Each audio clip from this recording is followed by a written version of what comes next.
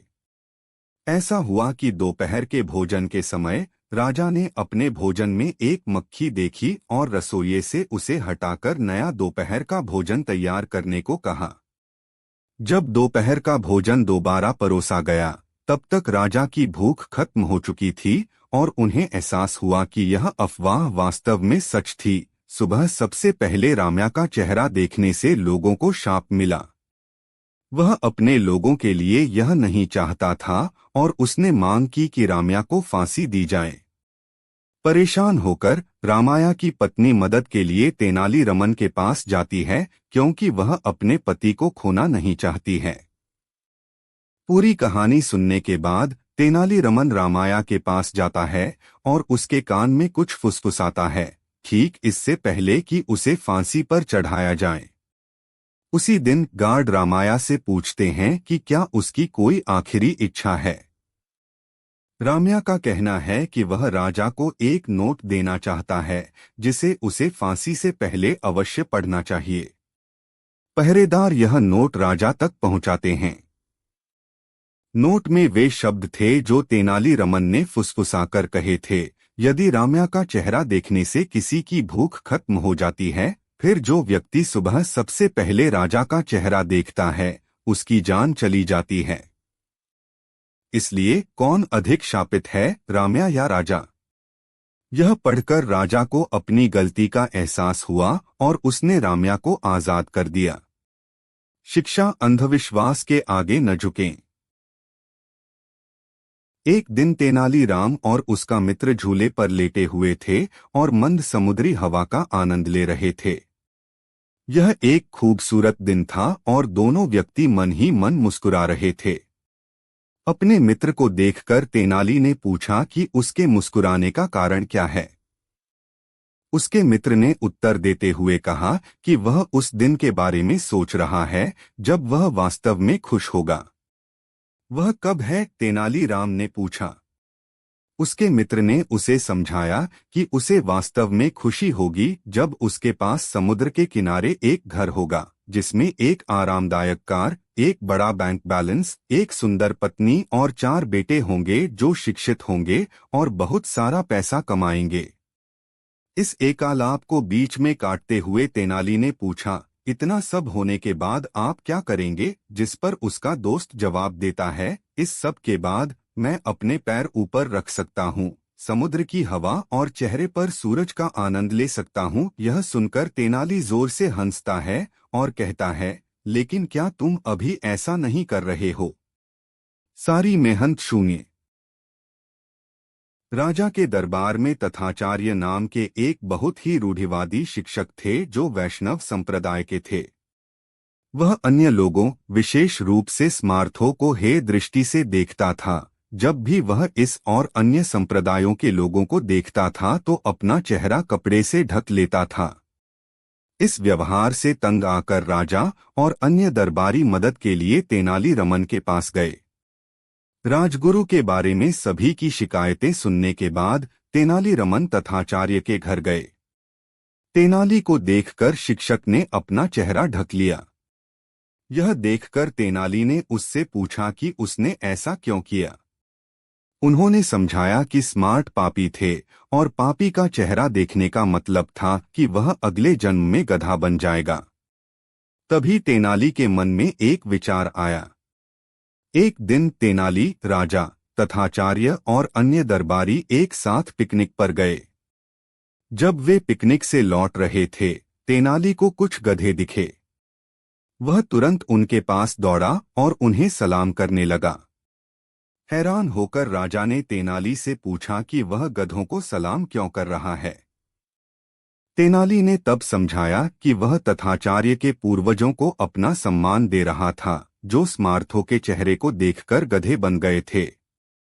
तथाचार्य ने तेनाली के हानिरहित व्यवहार को समझा और उस दिन के बाद से फिर कभी अपना चेहरा नहीं ढका। शिक्षा, लोगों को उनकी जाति या धर्म के आधार पर मत आंकिए। तेनालीराम हर बार अपने दिमाग का इस्तेमाल करके ऐसा कुछ करते थे कि विजयनगर के महाराज कृष्णदेव दंग रह जाते थे। इस बार उन्होंने एक तरकीब से राजा को अपने फैसले पर दोबारा विचार करने को मजबूर कर दिया। हुआ यूं कि एक बार राजा कृष्णदेव किसी काम के चलते कश्मीर चले गए। वहां उन्हें एक सुनहरे रंग का खिलने वाला फूल दिखा। वो फूल महाराज को इतना पसंद आया कि वो अपने राज्य विजयनगर लौटते समय उसका एक पौधा अपने साथ लेकर आ गए। महल पहुंचते ही उन्होंने माली को बुलाया। माली के आते ही महाराज ने उससे कहा, देखो, इस पौधे को हमारे बगीचे में ऐसी जगह लगाना कि मैं इसे अपने कमरे से रोज देख सकूं। इसमें सुनहरे रंग के फूल खिलेंगे जो मुझे काफी पसंद हैं। इस पौधे का काफी ख्याल रखना। अगर इसे कुछ भी हुआ तो तुम्हें प्राण दंड भी मिल सकता है। माली ने सिर हिलाते हुए राजा से पौधा लिया और उनके कमरे से दिखने वाली जगह में उसे लगा दिया। दिन रात माली उस फूल का खूब ख्याल रखता था। दिन जैसे ही बीतते गए उसमें सुनहरे फूल खिलने लगे। रोज राजा उठते ही सबसे पहले उसे देखते और फिर दरबार जाते थे। अगर किसी दिन राजा को महल से बाहर जाना पड़ता था तो उस फूल को न देख पाने के कारण उनका मन दुखी हो जाता था। एक दिन जब राजा सुबह उस फूल को देखने के लिए अपनी खिड़की पर आए तो उन्हें वो फूल दिखा ही नहीं। तभी उन्होंने माली को बुलवाया। महाराज ने माली से पूछा, वो पौधा कहाँ गया? मुझे उसके फूल क्यों दिख नहीं रहे हैं? जवाब में माली ने कहा, साहब, उसे कल शाम को मेरी बकरी खा गई। इस बात को सुनते ही उनका गुस्सा 7वें आसमान पर पहुंच गया। उन्होंने सीधे राजमाली को 2 दिन बाद मौत की सजा सुनाने का आदेश दे दिया। तभी वहां सैनिक आए और उसे जेल में डाल दिया। माली की पत्नी को जैसे ही इस बारे में पता चला, वो दरबार में राजा से फरियाद करने पहुंची। गुस्से में महाराज ने उसकी एक बात न सुनी। रोते रोते वो दरबार से जाने लगी। तभी एक व्यक्ति ने उसे तेनालीराम से मिलने की सलाह दी। रोते हुए माली की पत्नी ने तेनालीराम को अपने पति को मिली मौत की सजा और उस सुनहरे फूल के बारे में बताया। उसकी सारी बात सुनकर तेनालीराम ने उसे समझा बुझाकर घर भेज दिया। अगले दिन गुस्से में माली की पत्नी उस सुनहरा फूल खाने वाली बकरी को चौराहे में ले जाकर डंडे से पीटने लगती है। ऐसा करते करते बकरी अधमरी हो गई। विजयनगर राज्य में पशुओं के साथ इस तरह का व्यवहार करना मना था। इसे क्रूरता माना जाता था, इसलिए कुछ लोगों ने माली की पत्नी की इस हरकत की शिकायत नगर कोतवाल को कर दी। सारा मामला जानने के बाद नगर कोतवाल के सिपाहियों को पता चला कि यह सब माली को मिले दंड की वजह से वो गुस्से में कर रही है। यह जानते ही सिपाही इस मामले को दरबार में लेकर गए। महाराज कृष्णराज ने पूछा कि तुम एक जानवर के साथ इतना बुरा व्यवहार कैसे कर सकती हो, ऐसी बकरी जिसके कारण मेरा पूरा घर उजड़ने वाला है। मैं विधवा होने वाली हूँ और मेरे बच्चे अनाथ होने वाले हैं, उस बकरी के साथ कैसा व्यवहार करूं महाराज? माली की पत्नी ने जवाब दिया। राजा कृष्णराज ने कहा, तुम्हारी बात का मतलब मैं समझ नहीं पाया। ये बेजुबान जानवर तुम्हारा घर कैसे उजाड़ सकता है? उसने बताया, साहब, ये वही बकरी है जिसने आपके सुनहरे पौधे को खा लिया था। इसकी वजह से आपने मेरे पति को मौत की सजा सुना दी है। गलती तो इस बकरी की थी, लेकिन सजा मेरे पति को मिल रही है। सजा असल में इस बकरी को मिलनी चाहिए, इसलिए मैं इसे डंडे से पीट रही थी। अब महाराज को यह बात समझ आई कि गलती माली की नहीं बल्कि बकरी की थी। यह समझते ही उन्होंने माली की पत्नी से पूछा कि तुम्हारे पास इतनी बुद्धि कैसे आई कि इस तरह से मेरी गलती के बारे में समझा सको? उसने कहा कि महाराज, मुझे रोने के अलावा कुछ भी नहीं सूझ रहा था। यह सब मुझे पंडित तेनालीराम जी ने समझाया है। एक बार फिर राजा कृष्णराय को तेनालीराम पर गर्व महसूस हुआ और उन्होंने कहा कि तेनालीराम, तुमने मुझे एक बार फिर बड़ी गलती करने से रोक दिया। यह कहते ही महाराज ने माली का मृत्यु दंड का फैसला वापस लेते हुए उसे जेल से रिहा करने का आदेश दिया। साथ ही तेनालीराम को उनकी बुद्धि के लिए 50,000 स्वर्ण मुद्राएं उपहार के रूप में दी।